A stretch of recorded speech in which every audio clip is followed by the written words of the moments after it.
But I wanted to get to a bigger point. Because the time comes, somewhat pun intended, for us to take the gloves off when it comes to Jake Paul. After I beat Mike Tyson, the amount of people saying this is rigged was crazy. And I can break his mentality, then I've broken Jake. So this is why it's going to be an interesting fight, because I just don't look at it from a physical standpoint. Stephen A. Smith reportedly reacts in disbelief after Mike Tyson and Anthony Joshua call out Jake Paul for alleged bribery attempts. Smith claims the sport has reached a critical tipping point. He insists boxing needs to put an end to these absurd spectacles. According to him, gloves might as well be taken away because Paul turns matches into scripted business deals. Smith argues that this kind of behavior disrespects true fighters and harms boxing's credibility around the globe. Boxing's a skill. Let me give y'all an example. Remember Francis Ngannou? Remember that monster? That Nigerian nightmare? Remember him? And then we saw him show up and show a little skill against Tyson Fury, who came there out of shape. What happened when he got into the ring with Anthony Joshua? He got put to sleep, much in the same way Nate Robinson got put to sleep. Boxing. Anthony Joshua has already made his position crystal clear. When asked if he would go easy on Jake Paul or follow any special rules, AJ flatly rejected the notion. He stated that he only competes for real, with no conditions. As a world champion, Joshua emphasized that he cannot risk his legacy on gimmick fights or scripted outcomes and will never compromise the integrity of the sport for entertainment or money. So when you look at the physicality stuff, and as you said, he's looking at my chest, I think Jake is someone where I got to beat him mentally because he's a mental person. This is my observation. A lot of what Jake's preparation is based around is not only the physical aspects of training, but the way he thinks, meditation, breath work. And if I can break his soul and I can break his mentality, then I've broken Jake. So this is why it's going to be an interesting fight, because I just don't look at it from a physical standpoint. I know the person that's in front of me, and I know that I got to break it. That's what I said, I got to take his soul. It's not just physical, I got to take your soul in the ring. Only person that can do that is God. I knew he was going to say that. Is he f***ing with your brain?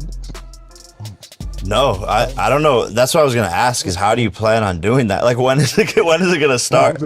I mean, obviously in the fights different, you know, but I mean, when are you gonna start taking it? I've just seen in fights when I can see someone's, let's call it energy, frequency leaving their body. And that's what my goal is to do the same to you. You have that instinct. You can see it.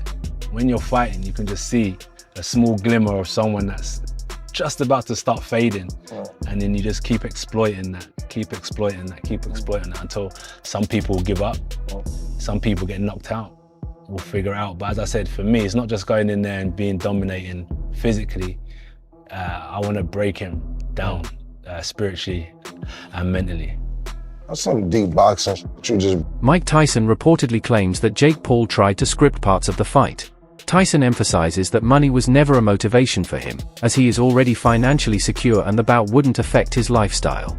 He explains that he agreed to step into the ring one last time purely for personal reasons. According to reports, Tyson fought not for profit but stood firm against any attempts to manipulate the outcome. This fight is not going to change my lifestyle financially. I'm a fighter. I feel good and I can do it. I feel I can beat this guy. Come on. Well, we're going to be in the building. I'm going to be there. Speaking of the exhibition with Roy, like when that exhibition happened, man, I felt like it was two of my own. Joe Rogan breaks down what he sees as a recurring pattern in Jake Paul's boxing career. According to Rogan, Jake consistently selects opponents who are physically bigger but strategically safer in other ways. He suggests these matchups aren't coincidental. Rogan points out that these fighters carry huge attention and name recognition, which benefits Jake regardless of the actual sporting outcome. Using Mike Tyson as an example, Rogan explains that legends naturally draw massive audiences just by stepping into the ring. This creates a scenario where entertainment value often outweighs true competition. Rogan hints that the results sometimes seem tilted in Jake's favor, leaving fans to wonder if these fights are genuine contests or carefully orchestrated spectacles designed to maximize profit and exposure. He says, play to your strengths. Yeah, no but doubt. you know, you got to take that payday. I mean, what did he make out of that fight? He probably made $10 million or something. Yeah, and Jake Paul's very smart, man. Like he gets guys that he's bigger than. Younger the only time than. he fought another boxer his size was Tom Fury, and he lost. Tom Fury? Good fight. Tommy Fury. Very Tommy good Fury, fight. yeah. Very good fight. You know, I think he's like any other young up-and-coming boxer. It's just everybody dismisses him because he's a YouTuber. For sure. It's easy to dismiss him, but I was there when he knocked out Tyron, and I was like, man, I'm done with this kid. I never wanted to corner another fight in my life, man. I was like, yo, he just knocked my boy flat out on it. Jake Paul responds to these accusations by dismissing them completely. He claims that people are creating stories simply because they resent his success. According to Jake, the notion that fights are scripted is a convenient excuse used by critics who refuse to acknowledge his growth as a boxer. He stresses that boxing commissions oversee every event and would never permit illegal manipulation. Jake insists that every opponent enters the ring willingly and that he trains rigorously to earn his victories. He believes the ongoing accusations are proof that he has shaken up the boxing world and forced traditional fans to confront a new reality they are reluctant to accept. Amount of people saying this is rigged was crazy. They like showed this clip of Mike Tyson going to swing at me with a left hook, and he like stopped doing it, but saw I had my right hand up. So he would have like swung like this, I catch it and shoot. He's leaning forward like I could have knocked him out. So that's why he stopped throwing it. And it's like they play this one clip and it has literally 50 million views on TikTok, but the average... The Jake Paul versus Anthony Joshua fight revealed a clear and dangerous mismatch from the very start. Former UFC champion Michael Bisping reacted sharply, pointing out that Jake Paul was far from ready to face an elite heavyweight like Joshua. He described the bout as a lesson in professional boxing, where timing, skill, and experience determine the outcome. Joshua's punches were precise and powerful, highlighting the gap in class. Bisping emphasized that the result was inevitable, as Paul lacked the tools, defense, and ring awareness needed to compete with a world-class boxer at that level. So, in my humble opinion, because I'm a big Anthony Joshua fan. Of course, I've been a supporter for the longest time. A rather lackluster, unmotivated Anthony Joshua that didn't look like he was being particularly nasty, right? Yeah, a lot of the time he was out of range, and okay, it is hard to land a shot on someone that's backing up and moving away the whole time. And there was a lot of times where he had him in the corner and he could have thrown a shot. And sometimes he was telegraphing his shots. And anytime he did go in to throw a punch, as I said before, Jake Paul would shoot in and turn it into a wrestling match. And even when he wasn't shooting in, he was clinching a lot. This is boxing. It's not MMA, as we know. The referee should have done a much better job of getting in there and separating them much, much faster. As I say, it was the 6th round. I think it was the 4th round he got dropped twice. In the 5th round, he got through it. In the 6th round, caught him with the jab, and a glancing right hook. He goes down, and that was that. That was all she wrote, right? I did a live. There was about 9,000 people watching at one point. Nobody was particularly enjoying the matchup. Listen, okay? I respect both men. I respect anyone really that steps into the ring, okay? And certainly going up against Anthony Joshua, that was a tall task, okay? You know, metaphorically and figuratively, right? It was a tall task. It was a big job. It was a tough opponent. It was a mismatch, and it was, right? Jake Paul never worried Anthony Joshua once. He never rung his bell. He never caused any damage. He never had him worried. He never did anything. It wasn't a fight. It was a display of how long can Jake Paul last? Can he run away long enough to... Critics argue that influencer boxing has fundamentally changed the sport. With YouTubers and celebrities entering the ring, the focus has shifted from skill and legacy to views and revenue. Many feel that fights are now driven more by hype than by technique. The art of boxing, once defined by discipline and mastery, has taken a backseat to marketing strategies. These events generate huge income through sponsorships and streaming deals, fueling claims that outcomes matter less than profit. For traditional fans, influencer boxing often feels less like genuine competition and more like staged entertainment, with influencers simply wearing boxing gloves. Politics, even with, MMA, man, there's so many politics. There's no more art anymore. It's just, let's get an influencer in there. I get it. It's like generating money because our attention span is so short. You look at clips now, it's like 7 seconds. I saw a dude slamming a lady the other day and they were like, oh my God, that dude is, I'm like, well, what the do? I'm just gonna pick somebody and slam him. Where's the whole video? And our attention span is just so small. So money talks, of course. Yeah, let's get an influencer in there who has no style. But the Mike Tyson versus Jake Paul fight has drawn intense criticism from fans and analysts. Many feel the bout looked unnatural and overly controlled. Tyson's legacy as one of the most feared fighters in history makes the performance even harder to accept. Viewers question why Tyson seemed restrained and why moments that could have shifted the fight never materialized. For critics, this fight represents everything wrong with influencer boxing, reinforcing the idea that legendary fighters are being used to legitimize modern spectacles rather than compete authentically. As more footage circulates, scrutiny grows. Observers highlight instances where aggression appears muted and pacing feels calculated. The rhythm of the fight didn't match what fans expect from genuine high-stakes boxing, fueling suspicion that the event was designed to protect certain narratives. While no evidence confirms wrongdoing, the visual cues are enough to keep debate alive. The fight has become a reference point in discussions about scripted matches, strengthening public doubts about Jake Paul's biggest showdowns. Currently being sued over their Jake Paul-Mike Tyson fight. And it's not because people think the fight was rigged, though I have questions, and that's what we'll get into. It's because it didn't work. And a lot of people were buffering and unable to watch it despite signing up to pay for it.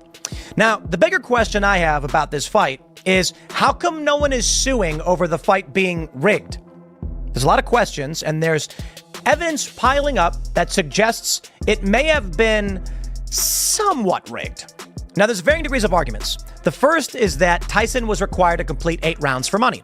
Some say that's how it was rigged. He's not going to go all out to shut down Jake Paul because he wants $20 million. Others have said he was told he's not allowed to do uppercuts because that would end Jake Paul and probably hurt him very badly. Those are the two principal conspiracies, I suppose. One is that Mike Tyson actually pulled his punches completely and tried to avoid fighting, which falls in line with that first conspiracy, I suppose, of rigging. Now, of course, my friends, you know, if you watched my video from before the fight, I thought it was going to be rigged for Tyson. Jake Paul doesn't look good having beat up an old man. I'm like, they're going to do something to have Mike Tyson win in the later rounds, and that way it'll be like the boomers and the Gen Xers who love boxing will see the champ fight one more time. Jake Paul is a young man. There's no harm in a young man losing to the great Tyson. They might say you got beat up by an old man. I'll be like, it was Mike Tyson. But maybe Jake Paul's got too much of an ego for that. So I was wrong. What I was right about, I was half right. I said if Jake Paul wins this, people are going to be pissed. And it sucked. You know, Nakisa Badarian steps in to address the criticism. He strongly denies any form of scripting or manipulation, emphasizing that such actions are illegal and impossible under professional boxing regulations. He argues that Jake actually performed better than the judges gave him credit for in several rounds. According to Badarian, losses and criticism are part of the sport, especially when popularity is involved. He believes Jake has gained more supporters despite the backlash. In his view, hate often comes hand in hand with fame, and Jake's rising profile naturally attracts controversy, regardless of the truth. So that would have meant, 3-2 for Joshua heading into the 6th round, which again, a lot of people thought that he would dispose of him rather quickly. Can you give us an update on how he's doing? We know that he broke his jaw in multiple places, 2 places to be exact, and I believe he has revealed that he's had surgery since. How is he doing? How is he feeling?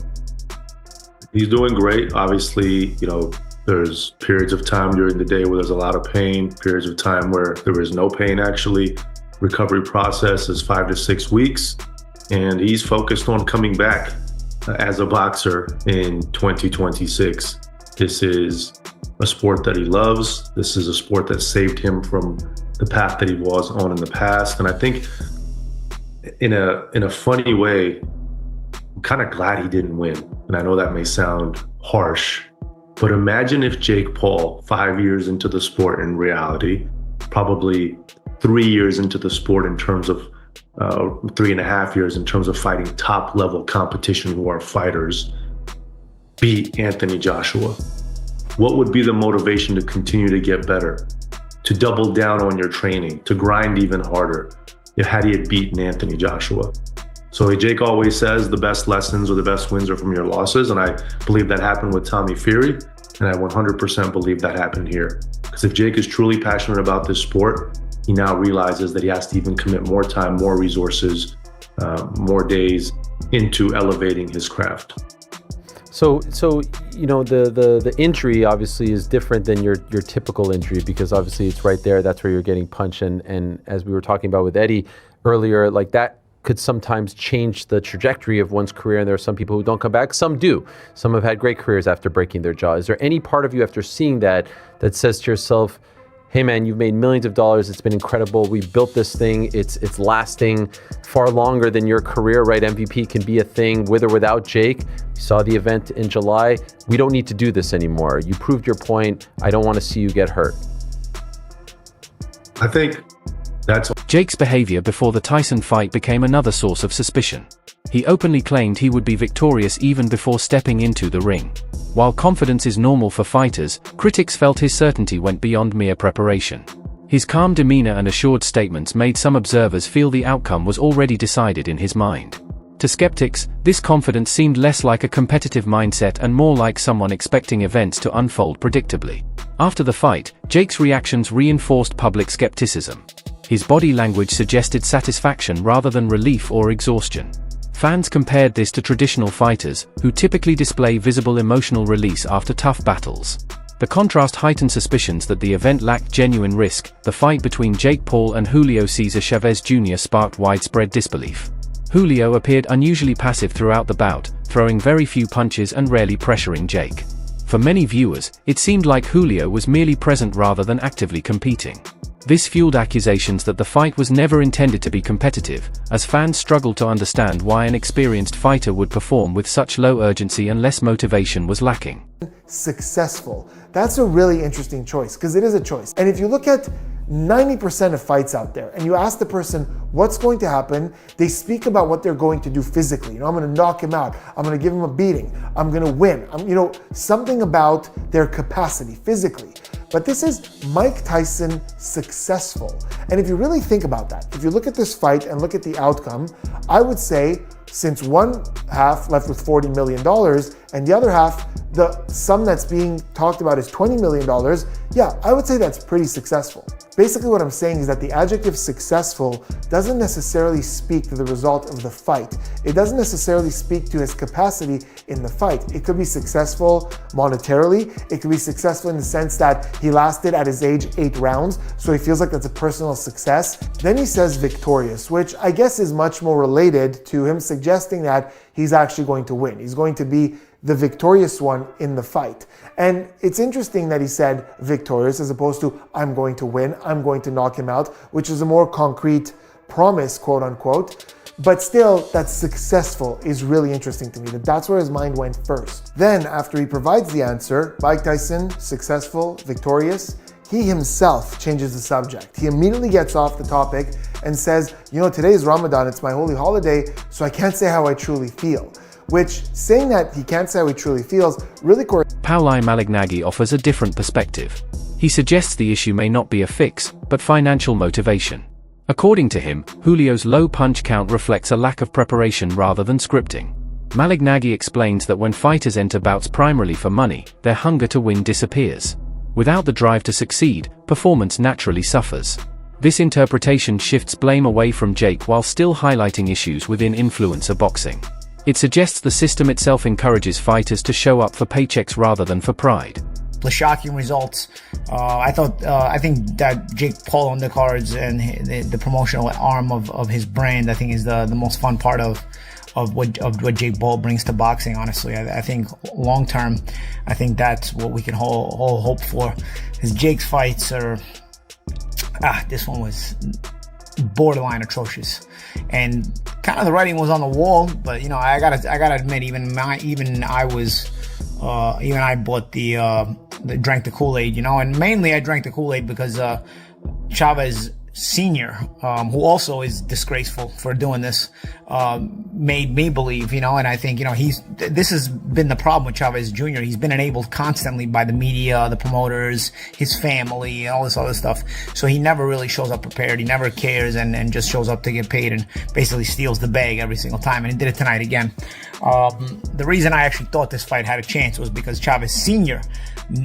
Guaranteed us that his son was motivated and was having a training camp. So as much of a Hall of Fame career as a father had, the con artist, I guess, must run in the family, because Junior has been a con artist his whole career, but at least he's been enabled through it, But now the father doing this, I mean, you knew already your son wasn't going to be ready. You put your own reputation on the line and sold us this crap.